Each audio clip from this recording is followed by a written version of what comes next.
All right. Hello again, and welcome to another episode of the Fun Fans Podcast. I'm your host, James Dillard. With me, as always, my co-host, Bailey Jackson. How you doing, B? I'm good. Glad to be here. Another Sunday night.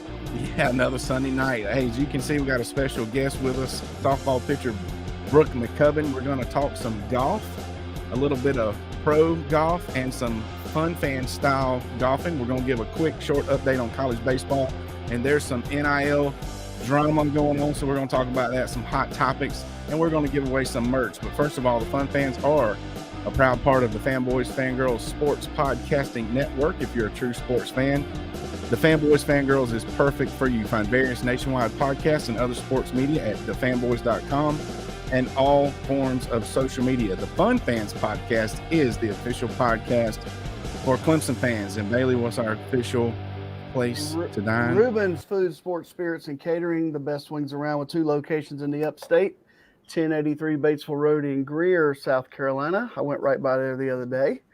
And 11028 Anderson Road in Piedmont. You can find them at ReubenC.com. It's a great place to eat for all sports fans, especially Tiger fans. Tiger fans. I don't know why we make questions, Brooke, because the first question should definitely be, if you haven't been to Reuben's, we won't ask. But if you hadn't been, you got to go. It's really, really good. We were just the Dillards were just there again last night. Go figure.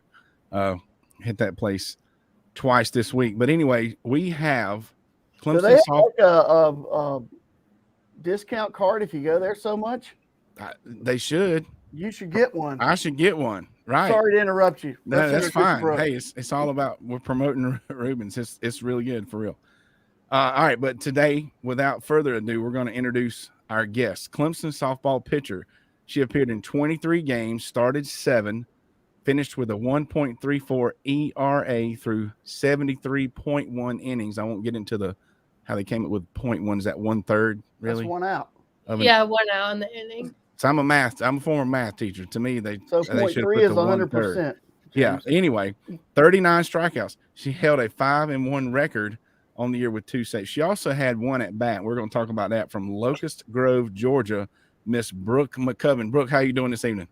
I'm great. How are y'all? Doing good. Now, once again, a little bit off script already. We talked a little bit about your hometown. It's kind of with a name like Locust Grove. I told you I did a little research. As soon as I saw that name, there's got to be tons of outdoor athletes come from a place like that. I mean, people aren't scared to get their fingernails dirty and stuff from a place called Locust Grove, right? Yes, sir. We have a lot of people I went to school with that are really good ball players. Very good. No surprise. It should be a whale for the Tigers. Just dip the pail into Locust Grove and bring them out of there. So anyway, one other thing about the bio, they threw in that you had 1 at bat, but didn't give the outcome. Would you mind telling us what happened with your 1 at bat? I'm pretty sure I probably struck out. If you're not sure, it was a hit. Yeah, or home run. I can't quite remember.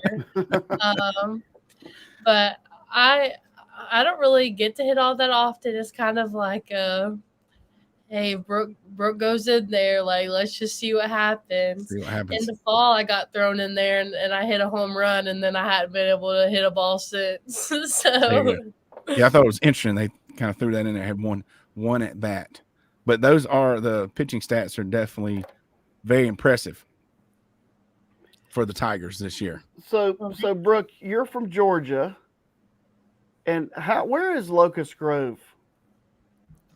So if you're thinking about Clemson's here, Atlanta's like here, and then Locust Grove's like right here. I live like 45 minutes south of Atlanta. All right. So I live in like middle Georgia. We got it up on the map right now. So that's just south of Athens, Georgia, too. So tell us how you ended up at Clemson versus somewhere else. Yeah. So I just really liked Clemson. I like their facilities. I like the town. I really like the coaches. Growing up, like as a Georgia fan, it was kind of like when you're little, you're like, oh, I want to go to Georgia. But then when you're actually in the recruiting process, it's a lot different and you're actually looking for different things. Athens is about an hour, hour and a half from my house. So Clemson is like Athens is the halfway point to Clemson. And I just like the distance Clemson was. And I like the town because it's a much smaller town, and Athens is kind of scary sometimes. So I felt like I was I agree. safer in Clemson. Yeah, there's a lot of barking going on in Athens from our experience. So Yeah. That is really cool what they do when they kick it off though, and they bark it. it is. I have to give them credit for that. Yeah, it is definitely. It is It was noted cool. on our podcast that it is hated by the opponents, but it is understandably a very, very cool tradition stuff Yeah, it was that they cool. have there at Georgia, and they've had some definitely some things to bark about, especially when it comes to football Here lately. recently. Yes, sir. So speaking of your student experience, what year are you now, and what is your major? So I'm a rising junior, so I will be in my third year this year. I'm majoring in parks, recreation, and tourism management, but I'm emphasizing in sports management, and I'm hoping to be like a director of operations for a sports team, maybe in the collegiate or pro level. Or an Awesome. athletic director like Bailey? That's Yeah, me. or I could do that too. Yeah. I could do a lot of stuff with it. Yeah. Hopefully my Hey. parents are watching this and believe me because they think Yeah. I can't do anything with it. You can do whatever Oh, you want yes, to do. you can. Tell them Like- I have a master's in sports management, which we've discussed before, but Yes. that there's plenty of things you can do with it. So go get them. Yeah, go Yeah. get them. I need you to tell my mom that. Well, I Hopefully will. mom's listening. You guys had a great season. All right. And from your perspective, what was it like and where are you headed? I guess is a good question too. So as a new program, just playing like one of the top teams and like competing with them was like a really eye-opening thing because we had gone through kind of a rut. We started off on a really high note and then it kind of slowly just went into a rut. And then I thought we ended on a high note, even though we lost. But it was just kind of eye-opening and gave us some more confidence because a team that has been dominating college softball longer than you've even been a team is very, like, I guess threatening. Like you just don't know like how you're going to do. But I thought this year went really well. And I think we're only going to get better from this year and this experience playing Oklahoma and the Super Regional. Yeah, and that looked like a heck of a place to play too. You know, it was it looked like it was all Oklahoma except for one little section of Clemson fans. Yeah, and it was just our parents. Right.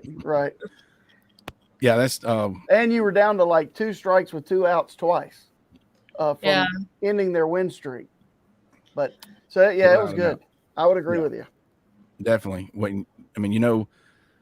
Definitely have measured against the measuring stick. And as far as I'm concerned, and anybody else really, it was a little bit here or there and could have pulled away a win. And when you pull away one win, who knows what could happen. So I think, the program's right there. You guys just keep working, whatever you've been doing.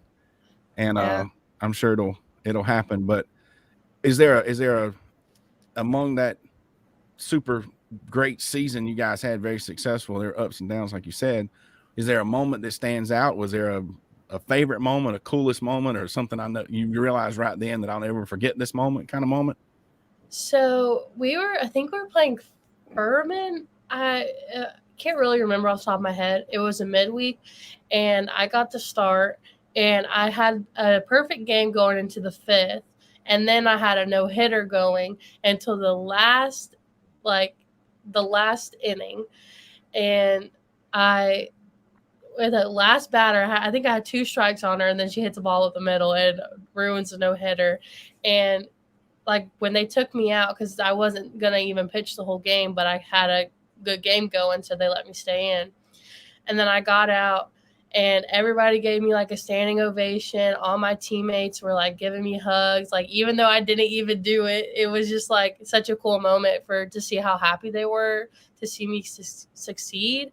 And I was even talking to Aaliyah, our shortstop, after the game. She's like, yeah, if a ball came to me and we didn't think we were going to get it, we were just going to throw it crazy so it would go down as an error, not a hit. And so it was just like yeah, it was just nice to think that my teammates had my back. That's a what- lot goes That's on. what teammates are for. That's right. Yeah. There's a lot goes on when you're out there playing in a lot of sports, but athletes, some people, if they've never played, especially, don't realize what all goes through folks' minds, and it's hard to focus on, you know, what you need to do when something like that gets going, and that's really, it's harder than you think probably to even get close to a perfect game or a no hitter for sure. That's why it's a big deal when it actually happens. Cool. Yeah. So who would be now? I don't want you to make anybody mad, but who would be your favorite teammate? If you had, let's say, you can tell us more than one to be fair. Sure. I like everybody on my team, but I would say the closest people I'm with, not my favorite, but the Right. people I'm Yeah, close that's a better with, way to phrase it. That's a better way Yeah. to do it. would have to be Jaden Rosowski, number 21, Haley Whitesides, number 11, and probably Mac. Mac, me and him are pretty close. I'm trying to think, like I feel like I'm friends with everybody, but I would say like Jaden, like if something happened, like I'd be like, oh, Jaden, like guess what happened, like kind of thing. So I would say those are probably like my closest friends, but I'm good friends with everybody on the team. Very good. Yes, that's a perfect segue into the next question. For those of you that missed last week's show, Mac is not a player, and his last name is Dog. But we've established that it's Mac Dog. McLaughlin. Mac Okay. McLaughlin. Mac. Very simple. He's from Seattle. He's the manager for the softball team. He's the team manager, the number one hype softball guy ever, right? Mac Dog on TikTok. Yeah, and we're gonna. This isn't really talking about him, I don't think. Whatever, but we're just a legit question. He seemed like a really, really good guy to me and Bailey. Like I say, we're high school administrators and whatnot. And we like to see the future of America, and we get in. Want to help kids all we can, but since you know him, is he really as good a guy as he seemed to us, or you think he was just putting on? Oh, he is? Okay. He's a good dude. He's so sweet and kind and genuine. So my birthday is one day before his, and we were like, we're not getting each other birthday presents. We're not going to do it because like it's fine. Like we're not going to get each other birthday presents. And he went out and got me a birthday present, even though we said we weren't going to do it. And then on Valentine's Day, all the girl coaches, all the girl managers, all of us, he bought all of us roses and wrote all of us like handwritten note saying like, Happy Valentine's Day. I'm so happy I met you, like that kind of thing. And like saying like things that he loves about us. And it's like just so sweet. Like who does that? Like, I don't know. It's just so sweet. Mac Dog. Maybe I do. I don't know.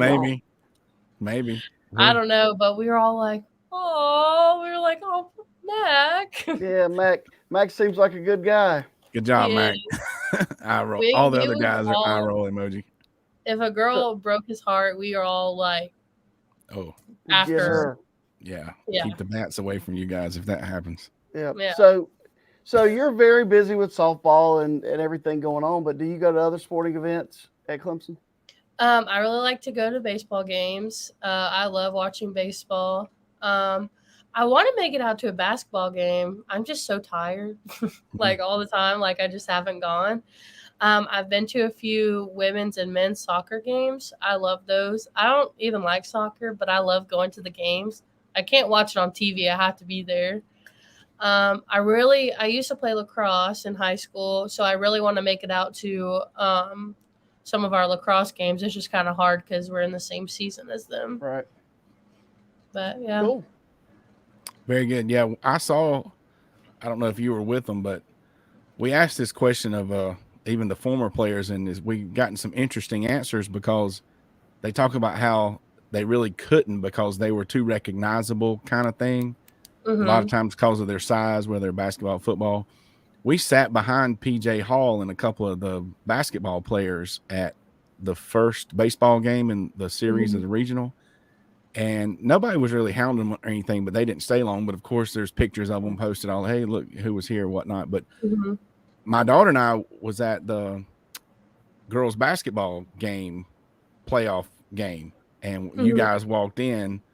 Once again, I don't know if you were with them, but it was, you could tell it was a softball team. People recognized whoever it was, but y'all sat way away from everybody, and kind of I guess was staying away from the crowd, but looked like just come from practice or something. So you guys are always busy, and just got to try to enjoy stuff a little bit, but it's good. You made a nice list of pretty much all the rest of the sports, except football. Do you go to the football game? Of course I go to football games. Okay. Sorry.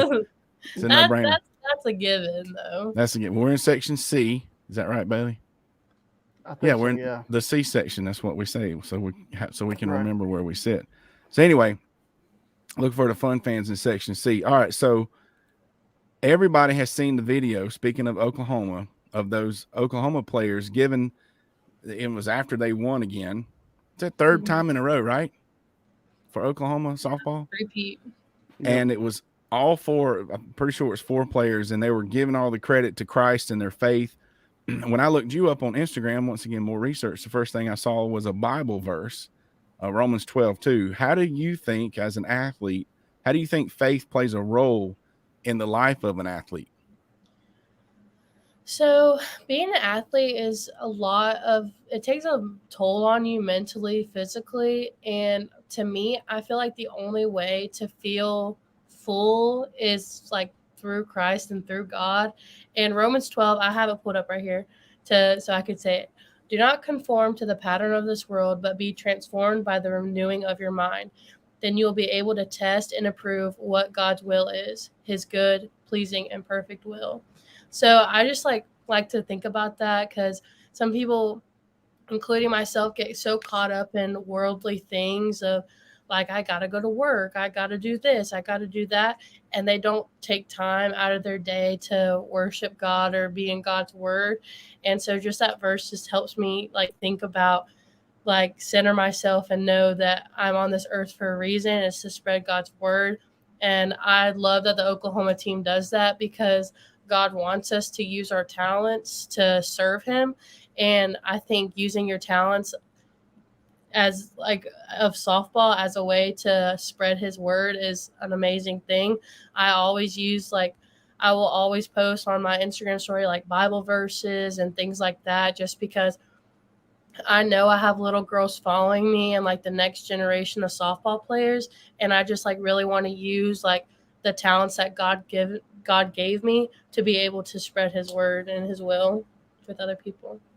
Very good. My preacher is from Oklahoma. He's a big Sooners fan. So if he's watching, Danny, I know you were proud of the team, more proud of what those girls said than the team winning probably. But that's keep it, that you got to have something, because like you said, life is testing. It can be difficult at times, and especially the pressure being an athlete on such a high level. I mean, that's such a high level of athletic competition. Once again, we talk to athletes all the time, and I know a lot of high school kids they didn't realize how good they were. They were just good. And I think sometimes I think it was Grayson Marshall, may have been somebody we interviewed, that said he didn't really realize on what kind of level he was. He was just playing. Right. But it can be a lot of pressure. So anyway, very good. That's good to hear. Hopefully my daughters are listening. Yeah. So to change subjects a little bit, we saw that you're back in Clemson, or you're offering some camps and some lessons and things like that. Is that right? Yes, sir. So I'm actually not in Clemson right now. I'm back in my hometown, but I will be doing lessons, and I've been helping out with practices for teams. I'm going to be putting on a pitching camp with my pitching coach from back at home, and I'll be giving lessons at her facility in Warner Robins, Georgia. And so I'll be doing that, but I'll be back and forth, but mostly I'll be in Warner Robins giving lessons, mentoring if people want to, just all kinds of stuff, just doing softball the whole summer. And they can find that information on your social media, I'm assuming? Yes, sir. On my most recent post is like a picture. It will be like of me pitching, and then it has like a whole thing talking about what I will be doing and the account for the facility. And then you can either message me or that account to like set up something with either of us. Well, cool. Very good. Very good. We appreciate that. And if there's any specific links you'd like for us to post with this show, you can email those to me, but we'll definitely direct folks to your social media so they can get that information. If they're anywhere near those areas, it's probably worth the drive to get some instruction and mentoring from Brooke, one of Clemson's standout pitchers. So, but we appreciate you being on here, and we wish you the best of luck this summer and next season for sure. Thank y'all so much for having me. I really enjoyed good luck. Go get them. Go Tigers. That's right. Thank you, and go Tigers. Thanks, Brooke. All right. She's great too. Oh yeah. What's up with all the all the kids are great. Quality individuals in Tiger Town, let me tell you. Somebody's doing a great job recruiting. I don't, and not to take, it's definitely credit to all the coaches. They're Dabo got that reputation of we recruit character. We recruit, yeah, and that's apparently program wide, not just with football for sure. That's correct. Yep. So anyway, all right, transition. Speaking of being in Clemson, don't forget about Wayne Buckingham's fundraiser. Tim Bourret has said this will be a historic event because this will be the first time these guys have been in one place at one time. We're talking Horace Grant, Dale Davis, Levon Kirkland, Michael Dean Perry, Coach Danny Ford. The list goes on. Reach out to us for more details. Find the information that's on this graphic on the screen, the WAB Alumni Fundraising Orange and White Weekend. Once again, that'll be included in the links that we post when we post the links. And also a reminder that not only are we on all forms of social media and our shows are posted on YouTube, but we are also Channel 24 on WSBN TV. Download the Boxcast app, and you can just watch us on TV just like ESPN or CBS or any of that kind of stuff. Any of your favorite networks. Yeah. Yeah. And I don't have my True Victory shirt on, but everybody sees that ticking across the bottom. So, Bailey, we want to do just a quick update on baseball. Even though Clemson's out, we're good sports coverage-ish people, right? Yes. Is there at least one game we want to point out? All right, so Florida swept the Gamecocks this weekend. All right, that concludes the fun fan coverage of the and punched their ticket to Omaha, Nebraska, and 2 ACC schools actually did as well. Wake Forest swept Alabama, beat them 5-4 in game 1, and then 22-5. So they must have went for 2 after the third touchdown. Alabama laid down, and then Virginia actually beat another ACC school, Duke, after losing the first game, beat them 2 times in a row to advance. So there are 2 ACC schools in Florida that have nailed down a spot in Omaha, and I'm looking quickly. LSU's up 1-0 in their series. They're in the bottom of the 6th. It's 5-3 LSU over Kentucky. Oral Roberts is up 5-4 in the top of the 7th at Oregon. That is the championship game of that super regional. Yep. And Southern Miss and Tennessee are tied 1-1 in their super regional. And then Stanford and Texas play game 2 tonight at 9 p.m. Texas holds a 1-0 lead. And that's the deciding game. Tennessee's game tonight is the deciding game for them. No, I don't think it's tonight, is it? I'm pretty sure. And then the last one you mentioned, they've only gotten one game in. There must have been some weather or something, but so they're a little bit behind. I think Tennessee, Southern Miss play tomorrow. They played today already. And then other games tomorrow could be, if necessary, LSU, Kentucky, and if necessary, Texas and Stanford. So, well, speaking of LSU, and since this is the Fun Fans podcast, I saw, to me, the important highlights was lots of tailgating going on down there in the Bayou. So props to the LSU baseball fans for getting it done outside of the stadium. In other college sports news, name, image, and likeness is back in the spotlight. Here's a quote from NCAA President Charlie Baker. He said he wants a federal law to regulate the way college athletes can be compensated for endorsement deals that creates a registry of deals, agent certification, and uniform contract standards. The quote is, I think it was a big mistake by the NCAA not to do a framework around NIL when they had the opportunity to. Charlie and Baker. I said this months ago on this program. I mean, I hate to say this, but anybody that would really think that anybody, and I don't mean this in a bad way, especially for the kids. I'm talking about the other people. It's documented. Go back and listen to our podcast when all we talked about was NIL for an hour. The people that were going to make money besides the kids were the ones that were like, just do it. And need the kids. They should get the money, blah, blah, blah, blah, blah.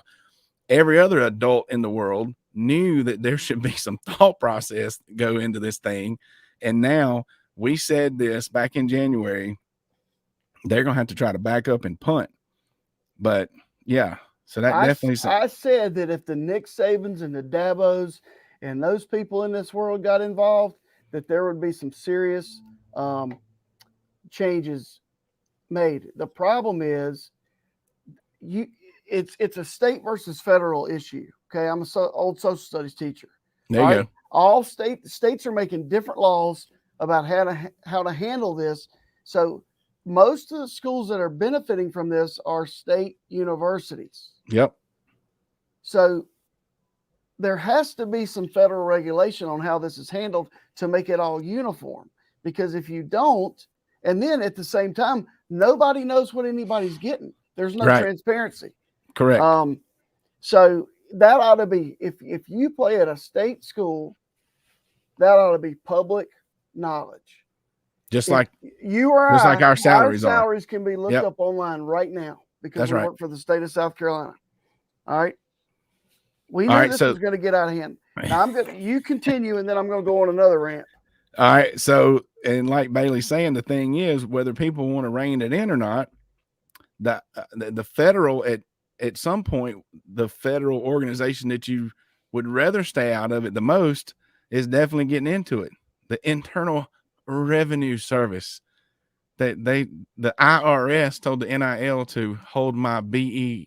I almost couldn't spell beer. Anyway, IRS says donations made to nonprofit NIL collectives are not tax exempt. So these collectives that have formed, including the one at Clemson, where they've tried to create an IPTAID-like organization where they can just turn around and give the kids money, and then everybody realized, hey, that's just pay to play. Right. And now they probably sold it with the idea that they could write it off. Correct. Or the donors definitely could write it off. The kids could probably, who knows what they told them. But now the IRS is saying, that's a negative, Ghostwriter. You can't make a donation, turn around and say the quote from one, they didn't name this athletic director, but he says she says, what I tell my donors is, what charity are you donating to? You're not. You're lining kids' pockets to keep them at your school. That's not a charity. That's a way to get around tax laws, which leads to tax evasion and opens a whole different can of worms for donors. I'm sure glad we didn't do it. So there you go. Name, image, and likeness. Okay. Has turned into a big old mess. We're 28 minutes into our program, and I'm going to go on a brief little talk here. And I've said this before, and I understand when kids go to play, let's hypothetically speaking, a Clemson football player, it could be any school. When you go to play football there, you go to play football because you like to play football. You're good at playing football. And playing football at a high level is going to get you a scholarship worth about $150,000. Then you're going to go eat at the football facility. Okay. You're going to eat. The chef is going to prepare for you what you would like.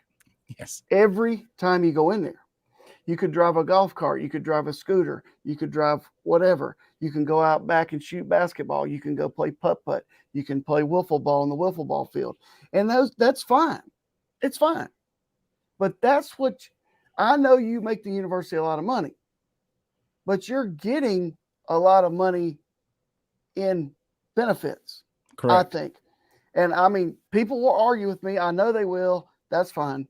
I'm just saying if you want to keep it truly amateur, then we got to figure this out where every bit of money that comes into a university is split equally among every athlete.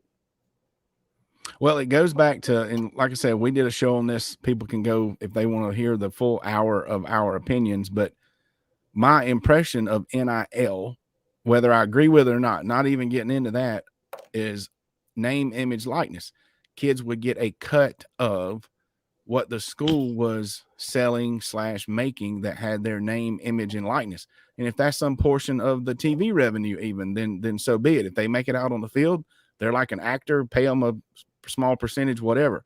But definitely if they're selling, they're selling Trevor Lawrence jerseys for $80, give Trevor $8 for every jersey that got sold. Or if they're on the cover of NCAA football 2023, whatever. Yeah, but it definitely did not stay at that level. It definitely got out of hand. And the bottom line is, whether you like it or not, the government's involved, and the IRS is going to have some say so.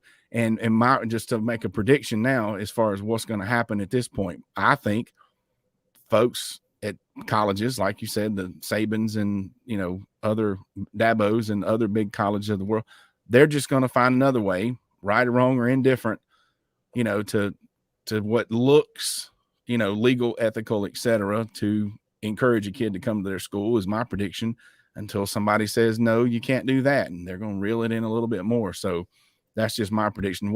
How do you think the colleges are going to handle this at this point? I think there's going to be more oversight. There has to be a rule book. There has to be a process. They put the whole system in place before the process was in place, because it's a brand new concept. They put the cart before. This is the epitome of putting the cart before the horse, for sure. Right. But so they're making the rules up as they go, and they're not real good rules. Right. So before the next recruiting cycle, if they've got something in place, that'll be fine. And at least for them, that's fine. Really, that's how, you and I are in charge of programs and organizations. You plan something, you go through with it. That didn't work out so well. This could be better. That could be better. You tweak it, you do it again. Hopefully it's better. And hopefully you're looking to improve it every time. You debrief after you have something. Correct. And you say what worked, what didn't work, what do we need to change, what do we need to keep?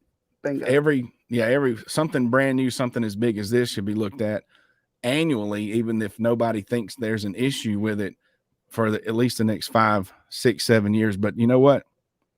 You know who always benefits from his own name, image, and likeness? J-Do. MC, entertainer, entrepreneur. Go ahead. That's right. You read that. I thought I hit the button. See, we're not pep rallies, corporate events, game shows, fundraisers, galas, etc. Just put that man on the mic and let him liven up any party. Not only is J-Do a personal friend of James Dillard's, he has seen him work, and I've seen him work, and you and your organization would not be disappointed if you add him to your function. You can find him at itsjdo.com and on all forms of social media at itsjdo. Yep. Now. Thank you, sir. Now on to Bailey's favorite. Is this your favorite sport? Well, as I approach 50, yes, it is my favorite sport. Speaking of drama, favorite sport to play. Yeah. Very good. So this was big news this week. PGA Tour agrees to merge with LIV. Okay. Those are the Roman numerals for 54. You know why? Good, see? You know why? No, I don't. That's how many holes were played in a LIV golf tour event. Oh. They only played 3 days versus 4. Now, do you want me to continue with this? Well, first we got to show the fans how we went and did our research. We both did some research. So knowing that there was drama going on, the fun fans, there was a PGA event nearby, and we were lucky enough and blessed enough to be able to visit the BMW Charity Pro-Am golf tournament. And there's me and Bailey in front of our future X7 maybe, and a couple of things of interest that we saw. Just if you're not from the South, if you can see that sign, the guy that's keeping the crowd quiet, the sign says "Hush, y'all." I thought that was pretty neat. Doesn't say "Quiet, please." It says "Hush, y'all." Yeah, that's one of the T markers. And it's T marker. Look at these T box markers. How cool is that? Little bitty X7s. And if you don't know, every X series in the world is assembled here in Greer, South Carolina. And I have toured the plant. It's pretty cool. Fascinated with the T markers. I'm telling you, I thought that was cool. So Bailey and I were extremely lucky and blessed to have a friend of Bailey's, Phil. We'll talk about Phil again in a minute. Hooked us up with some member passes. So we were in the member area, and there's a video of our view.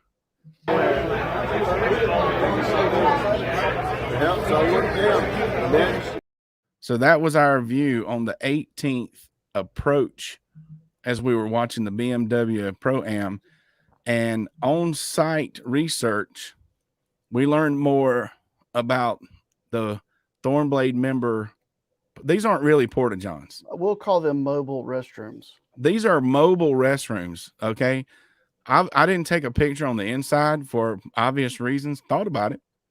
But it literally was like a normal bathroom, running water, rolled right up to the tent there, right outside the 18th green. So it's as nice as the one in my home. It's that they don't do porta-johns at Thornblade. So that was mobile bathroom. So that's the extent of our research. We didn't really get to the bottom of the PGA and LIV golf tournament drama. So Bailey, what tell us what we need to know about this.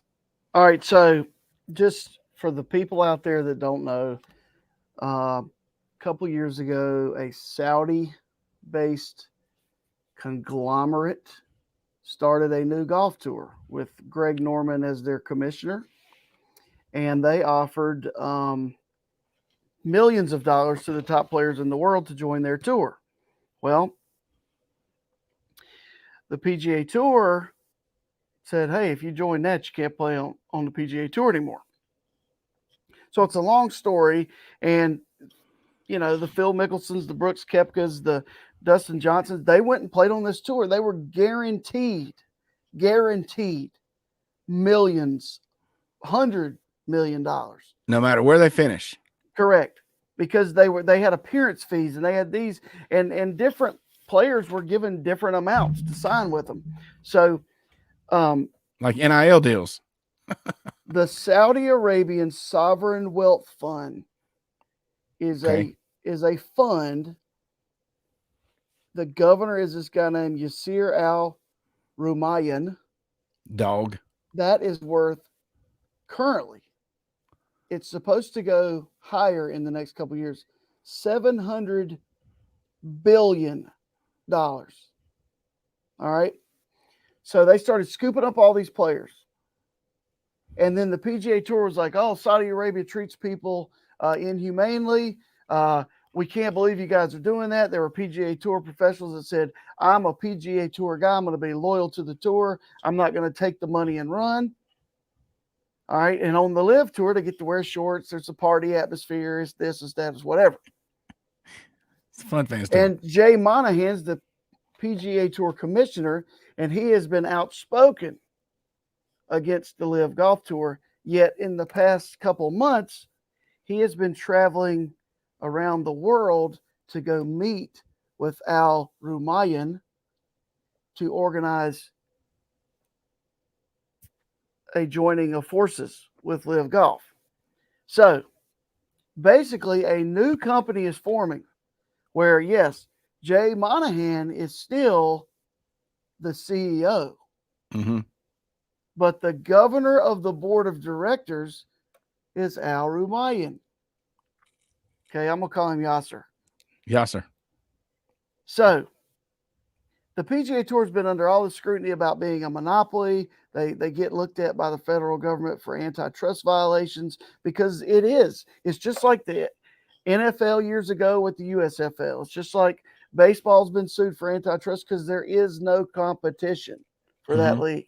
Well, now they've created an even bigger conglomerate because they also brought in the DP World Tour, which is basically the European Tour. And so now all these players that didn't leave and were loyal to the tour are going, we should have left. Should have left. But those ones that stayed are going to get equity, and they're going to have equity in the new company. The ones that left they won't get any equity because they got their money up front. And Right. then they will have to apply for reinstatement, and the same rules the PGA Tour put in place for those guys coming back will stay in place. So it's kind of a shady deal that went around. Like, they met in Venice, they met in London. It's just kind of shady, but at the same time, it's financial, because now the Saudi Arabian oil group will fund the PGA Tour. So And they'll be like able to raise the prizes, raise the purse, and and they'll get all the TV. I mean, if they're one organization, they'll get all the TV, they'll get all of everything. Yeah, LIV Golf was not making any revenue. All right, they didn't have to. They were on the WB. The CW. The C-Dub. Yeah, which is not even a network, really. And anyway, but golf is amazing to watch. If you didn't watch it today, there's a reason it's amazing, because Canadian Open this week hadn't been won by a Canadian since 1954. A guy named Nick Taylor goes out there. He plays a 4-hole playoff, and he drains a 72-foot eagle putt to win, and the place goes nuts. They rushed the 18th green. It was classic, instant classic. Instant classic. Well, I do not disagree. On a personal note, I played 6 holes. For anybody that don't know my background, I've had back trouble a lot. The past 4 years have been extremely difficult. 2 surgeries, nerve damage, etc. And just to get out there and just to be out there, it's nice. It's very therapeutic outdoors. The weather was great, and I just swung nice and easy, and really hit the ball better than I used to. But it's a great sport, and it's good I was very, very blessed to be able to get back out there. Like Brooke said, it wasn't me. I was blessed by the good Lord and the graces from after what my back's been through. But anyway, they need to get it together. So apparently they are, and they might make some money. So golf fans, get ready. Nothing like a little drama in the golf world. So it's time for our weekly giveaway from Diamond Etch Products, where they have mastered a diamond laser engraving process, and they can put any design on items such as license plates, yard signs, tumblers, water bottles, and more. And for a high quality, forever lasting custom engraved product, check them out at diamondetchproducts.com, or email my good friend Jalen Dillard, Jaylin, at diamondetchproducts.com, and you can get your official Fun Fans Podcast merchandise.